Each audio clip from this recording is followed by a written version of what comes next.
آیا واقعا از همدیگه جداییم؟ آیا واقعا این جدایی‌ها تو جامعه واقعیه؟ یعنی شما هم دارین اینو حس میکنین، دارین اینو میبینین که از همدیگه جدا هستیم و اونجوری که میخوایم کانکشن رو نداریم؟ چقدر آدما دیپرس شدن و گریه کردن برای اینکه یه راهپیمایی رفتن که بگن ما نمیخوایم جمهوری اسلامی و متهم شدن به اینکه طرفدار جنگن. مطمئنا طرفدار جنگ هیچ کس نیست و این که میگم برای من خیلی جالبه، حالا طرفدار هر گروه سیاسی مطمئنن که درست فکر میکنن.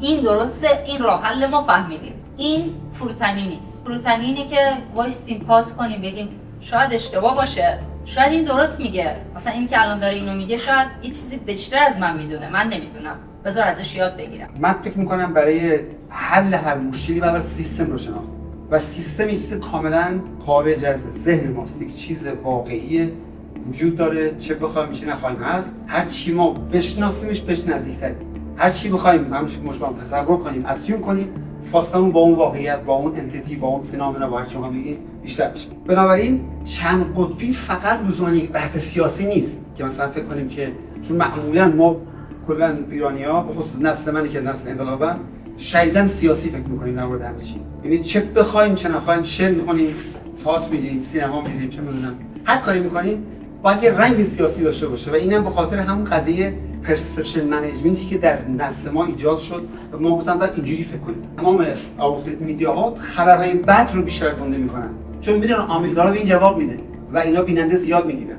و حالا داستان قضیه سوشال میدیا اونم که پرسش می پرتو عشق تجلیدم زد، عشق پیدا شده آتش به همه عالم زد. در واقع ما هممون یک سلول بودیم، همون بیگ بنگی میگن.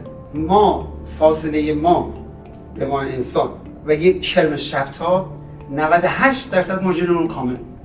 صبحگاه‌های مدرسه، صبحگاه‌های خسته و ما توی این صف‌ها بودیم و قبل از اینکه سواد خوندن پیدا کنیم یاد گرفتیم تو حیاط مدرسه مشت گره کنیم و فریاد بزنیم مرگ بر درود بر. و این قبلتر از این بود که فکر کردن رو یاد بگیریم، سواد داشته باشیم و یاد گرفتیم موضع بگیریم و در واقع یارکشی کنیم. چیزی که در طول تاریخ ساخته شده طبیعتاً در همین طول تاریخ هم فکر می‌کنم بتونیم اون رو اصلاح کنیم و از نو بسازیمش.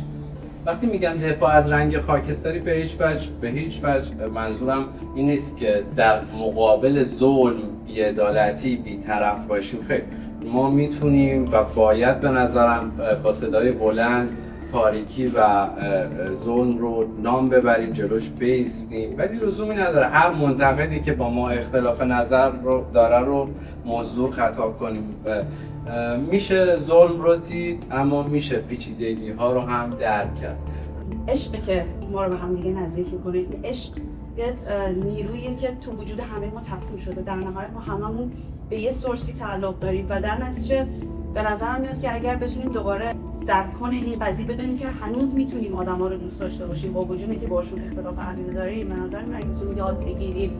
برای هر گروهی، برای هر شروع صحبتی باید یه سری قوانینی رو بین اون گروه خودمون بسازیم و اول قبل از که برسیم به encourage and respect و dialogue اونو هر بار به هم یادآوری بکنیم. که فکر میکنم حتی توی صمیمی ترین دوست‌ها یا اعضای خانواده هم به خاطر اختلاف نظرها و عقیده‌هایی که وجود داره خیلی دو دستگی پیش اومده. یه حالیه که انگار اگه با من موافق نیستی پس تو بر علیه منی و اصلا نمیتونم بپذیرم. کی از این جدایی‌ها بنفیت میگیره؟